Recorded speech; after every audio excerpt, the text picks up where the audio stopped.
Yo, what's up guys? For today's video nga pala, may papakita ko sa inyo yung tanim naming pinya guys. So, hinog na to guys. Tingnan nyo yung itsura, o, diba? Ang ganda niya. Mabango na yan guys.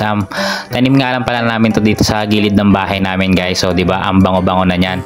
Malalaman mo nga pala yung pinya pagka hinog na guys. Pagka mabango na yan guys. So, simple nga lang pala magtanim yan. Alam niyo, nasa ibabaw niyang pinyang yan guys. Ayan o, yung parang dahon sa ibabaw ng pinya. Pagka binalatan nyo yan guys, itutusok nyo lang sa lupa yan guys. Yan. Tapos lagay nyo sa drum na malaki or container or sa lupa, ibaon nyo lang guys, tapos tutubo yan. So medyo matagal nga lang yung pagbunga niya, mga 1 to 2 years yan bago bumunga guys. Tapos ano na yan, susuloy na yan guys, tawag dun suloy, yung may pagka malaking paso nyo guys, o kaya yung lupa na space na pagtataniman nyo yan, may tutubo yan sa gilid na maliliit. So mas mabilis daw bumunga yan guys, mga 6 months lang bubunga na yun. Tapos ito, ayan guys, so balatan na natin guys. So basic lang ng pagbalat yan. Una, tanggalin nyo lang tong ibabaw. Ito yung tinatanim guys, yan. Yung sinasabi ko na tinatanim lang sa lupa, tapos tutubo na. Tapos babalatan nyo lang dito. Unahin nyo syempre muna yung mga gilid dito guys. So hindi nga pala ako professional magbalat na ito, nanonood lang ako. So ayan, ginagaya ko lang. Tapos tatanggalin yung mata-mata dyan sa gilid, yung bilog-bilog nyan guys.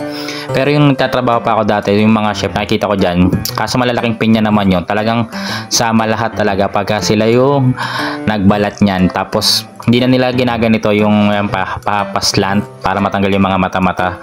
So sama yung mga laman-laman kasi malaki naman yun, tsaka para mabilis. Pero pag ganitong maliliit, syempre sayang, pagka kinapal natin hiwa, mauubos yung laman yan. So ginaganto yung diskarte natin dyan guys, paslant lang, tapos magkatapat yun, diba?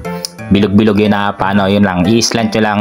So para yun yung matatanggal nyo lang. Tapos tatanggalin nyo yung sa gitna nyan. Sa gitna nga pala nyan, pag hiniwa nyo, may matigas na part dyan sa gitna guys. So diba, ayan, pag may tinanim, may aanihin, no? Diba, nagkaroon kami ng pinya na farm sa likod, di ba guys? Nagkaroon kami ng pinyahan. Di ba? Ay sa probinsya lang yan eh. Pag nauwi kami sa Batangas, yun, doon binibigyan kami niyan. So meron tayo sa likod, pero ang tagal naman talaga bubunga niya. Magugulat ka na lang, hinog na, may bunga na, di ba? Ganon. So tanim niyo na lang kaysa na may tapon nyo. Kung may space naman kayo dyan sa likod ng bahay nyo or sa gilid, itusok nyo lang yan, tutubo na yan guys. So yan, si mother nga pala mahilig magtanim yan. Tapos ayan, di ba, sayang, oh, libre na, hindi ka na bibili, may pang dessert ka na pag kumain ka, pwede rin pampulutan niya. Kung lasinggero ka talaga, bahala ka na dyan. Di ba, basic lang, ganyan lang paghiwa niyan guys. Di ba, nakalibre na naman tayo. Life hack yan, life hacks yan guys. So yeah, kung gusto niyo makalibre ng ganyan, di ba, basic, panalo na, okay na yun. Thank you for watching guys. Pa-like and share ng video na to. Thank you, bye bye. Di ba, sarap na yan, ha?